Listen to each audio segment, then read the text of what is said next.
Hello everyone. It's been a while since my last armor modeling video, so I finally decided to tap into my stash of unopened kits.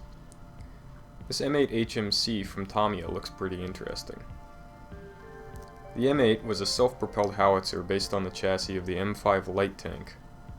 For the most part, the hull remained the same, except for the deletion of the 30 cal machine gun.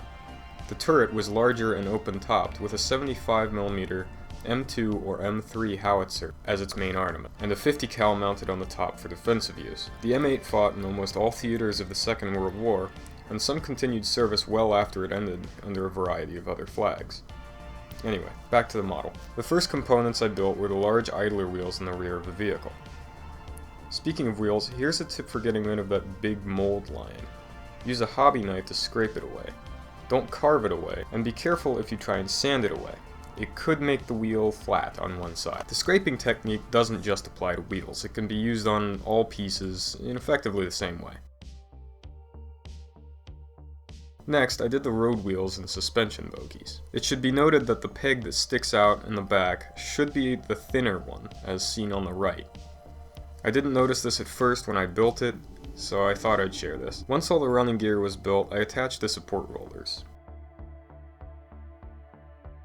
Be sure to leave the main running gear separate to make painting easier later. At this stage, the upper hull is pretty easy to build. It consists of only 3 main pieces, and since I'm leaving the tools off for now, it went together pretty fast.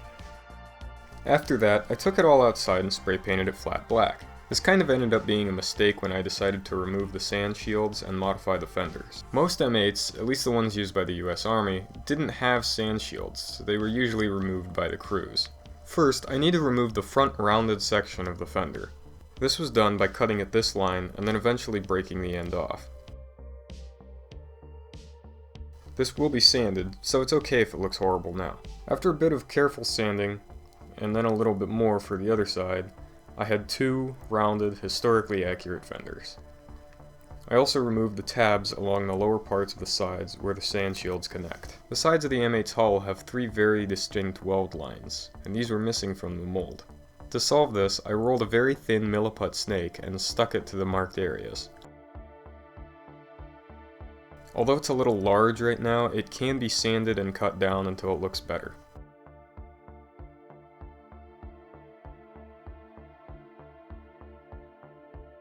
And here it is. For now at least.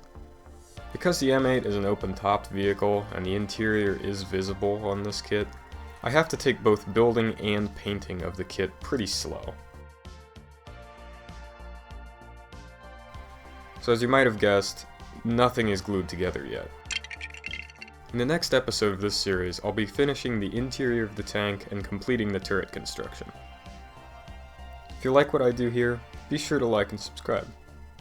As always, I'm the Tank Nerd. Thanks for watching.